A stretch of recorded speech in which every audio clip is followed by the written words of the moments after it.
Vamos a ver cómo sería o cómo será Bitcoin como moneda global del mundo, como patrón monetario principal. Yo siempre digo que no podremos decir que Bitcoin ha terminado por tener éxito o por llegar hasta que no lo utilicemos como unidad de cuenta global. Vamos a ver el contexto de cuáles han sido los patrones últimos, las ventajas y las desventajas de utilizar Bitcoin como tal. A partir del año 1971 o antes teníamos lo que conocíamos como patrón oro. Todas las monedas que utilizaban las personas o los bancos centrales que emitían esas monedas tenían como respaldo oro. Y el oro tiene unas características en concreto que es conveniente utilizar como respaldo, porque el oro siempre mantiene su valor en el tiempo y eso hace que la moneda que el banco emite y que utilizan sus ciudadanos va a tener ese resguardo y es lo que va a dar la autoridad a la moneda para poder utilizarla. A partir de entonces pasamos al sistema fiat, en el que no se está directamente respaldado a través del oro y es básicamente la confianza que tenemos nosotros en la autoridad que emite esa moneda para poder utilizarla y para poder considerar que ese dinero es válido y que lo que estamos utilizando no es una estafa. Sin embargo, este mecanismo de moneda beneficia más a aquellos a quienes emiten, porque es cierto que nosotros ciudadanos nos beneficiamos por tener un dinero que vamos a necesitar casi al 100%, pero ellos al poner las normas y nosotros al confiar en su autoridad se benefician para mantenerse en el poder o para tener un producto con el que poder seguir teniendo esa legitimidad. Cuando aparece Bitcoin, vamos a ver cuáles serían las posibles claves o por qué podría ser considerado de una manera muy precisa como patrón monetario mundial. Y las ventajas es que principalmente cumple con muchas de las características que cumplía el oro. Es un activo escaso y que por lo tanto tiene valor. Si nosotros utilizamos esa escasez digital que es Bitcoin como reserva y como patrón monetario mundial para referenciar el dinero, vamos a tener siempre una validación correcta contra el resto de productos a los que queremos poner precio. Y eso no va a cambiar en el tiempo porque siempre va a haber 21 millones de bitcoins y siempre va a haber la misma escasez. Por lo tanto, va a ser mucho más preciso la valoración que tenga un producto en bitcoins que en euros, porque en euros va a cambiar en función de la inflación. Sin embargo, en bitcoins, al siempre haber los mismos, va a estar o va a ser más preciso la referencia que nosotros le demos gracias a esta escasez digital.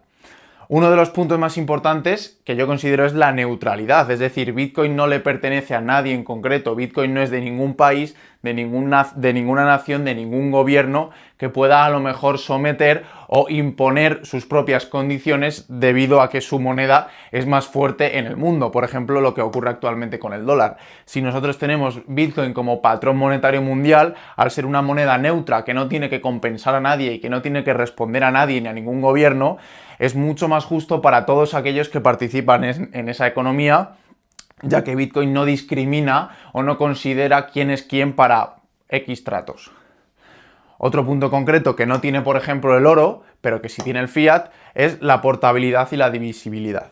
Bitcoin se puede mandar al instante en cualquier momento a cualquier parte del tiempo, cosa que es muy complicado con el oro. Y aparte es divisible a la 100 millonésima parte. Es decir, un Bitcoin se puede dividir en 100 millones de satoshis y cualquiera de esas unidades de satoshis se puede enviar, se puede portar de una manera muy fácil, simplemente conociendo unas claves para firmar las transacciones y enviarlas a cualquier lugar del mundo. En principio, esta característica la pueden tener el sistema actual fiat, pero en determinados sectores, es decir, el sistema fiat está muy segmentado en micropagos y pagos grandes. Si nosotros queremos enviar una cantidad elevada a una parte alejada de nuestro país en el mundo, vamos a tener que utilizar un sistema distinto, por ejemplo Swift, y va a tardar X tiempo y vamos a tener X condiciones. Y si queremos mandar un pago más pequeño a nuestro amigo, pues vamos a utilizar Bizum. Sin embargo, dentro de Bitcoin y de ese patrón monetario estarían todas esas transferencias de tipos distintos incluidas en el mismo sistema. Se harían a cualquier hora, en cualquier momento y con una facilidad, la misma facilidad que nos ofrece Internet para mandar un mensaje. Otra característica importante es que Bitcoin es incensurable. ¿Qué significa esto? Que nadie puede parar una transacción, nadie puede discriminar una transacción, no hay ningún punto central controlando quién está enviando qué, por qué razón y si ese punto central considera legítima esa transacción la puede parar o no. Bitcoin tiene la libertad o ofrece la libertad para que ese ciudadano en concreto o esa persona que quiera hacer una transacción por su propia libertad y por su propio derecho a transaccionar y a participar en una economía, nadie podría parar esa transacción, al igual que nadie puede evitar que tú llames a nadie porque la comunicación ya está liberalizada. Pues si tendríamos un patrón basado en Bitcoin, nadie podría impedir que cualquier ciudadano de cualquier parte del mundo con una conexión a internet mandase una transacción, dinero, recibiese, almacenase dinero a ninguna parte del mundo. Cosa que no pasa con el sistema actual, ya que cualquier transacción tiene que pasar por ese intermediario y ese intermediario puede tener la capacidad de interpretar y de, si no lo considera, parar esa transacción, impidiendo una libertad total para aquellos usuarios que utilizan este sistema.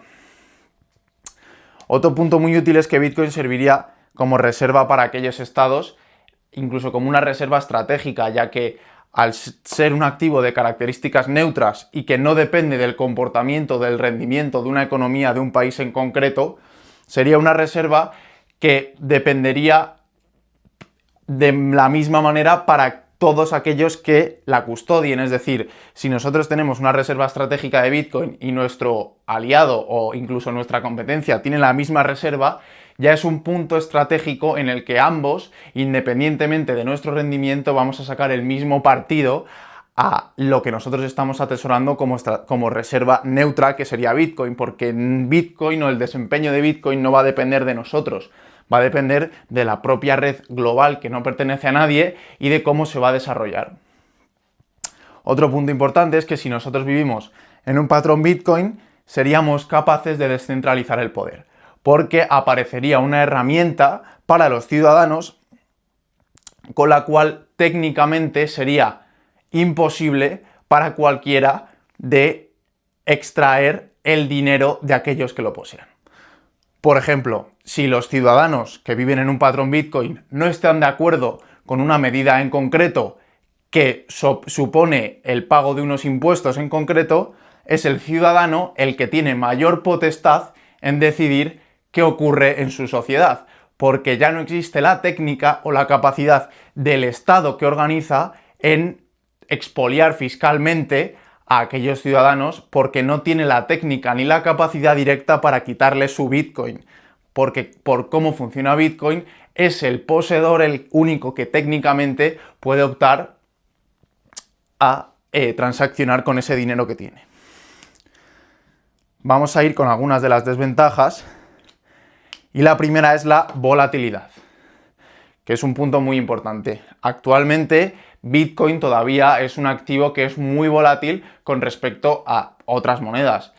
Sin embargo, esa volatilidad vamos viendo que en el tiempo se va reduciendo. Y eso es porque cada vez la adopción es mayor. Y cuando tú apareces como una tecnología nueva en una economía que es global, que es donde aparece Bitcoin, el tiempo que tarda en adoptar esa información, el mercado, o el tiempo que tarda esa tecnología en ser entendida por muchos de los actores que van a ser relevantes, eso causa mucha volatilidad porque todavía no se conoce cómo funciona, para qué sirve, ni siquiera si va a ser algo importante o no. Pero yo pienso que esta tendencia irá a reducirse con el tiempo y con cuanto más conocimiento haya en el mundo.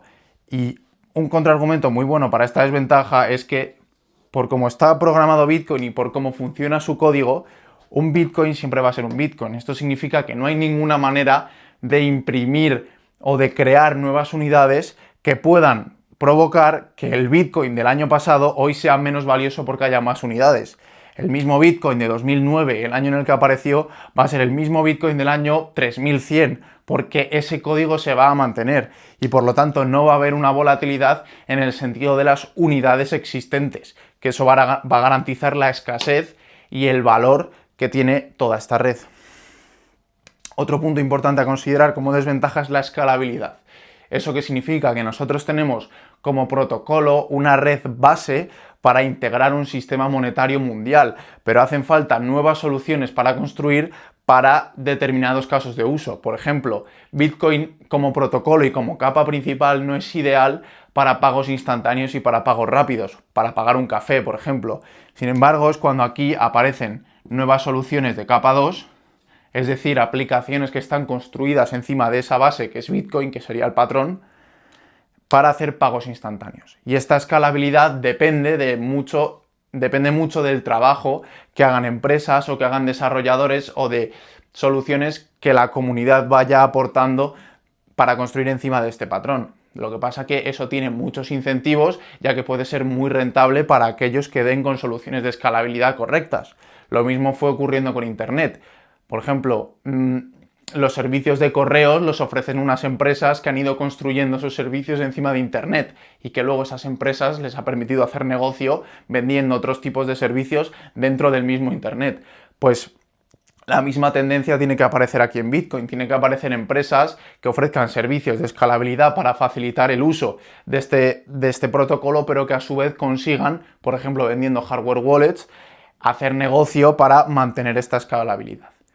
Y el último punto es la regulación. Evidentemente Bitcoin rompe absolutamente con mucho del control monetario que tienen los estados, y son los estados quienes actualmente organizan la sociedad y quienes garantizan la ley y que haya cierto orden. Cuando aparece una tecnología que un poco impide su capacidad para actuar directamente, hay que estar muy atento a la hora de regulación y leyes para que todo esto no se nos vaya de las manos. Entonces creo que Bitcoin como patrón tiene unas características muy interesantes para todos y para el beneficio de la humanidad, pero sí que es cierto que hay unas cuestiones que hay que tener en cuenta y trabajar en ellas para que todo esto vaya integrándose de manera ordenada y positiva. Decidme en los comentarios qué opináis, cómo creéis que se desarrollará esto en el futuro, si va a ser positivo, si va a ser negativo, si no va a ocurrir, si Bitcoin va a terminar por caer. Estaré encantado de leeros, de responderos y de crear nuevos vídeos, que estaré encantado de si me dais nuevas ideas abajo para hacer. Muchas gracias por su atención y nos vemos en el siguiente.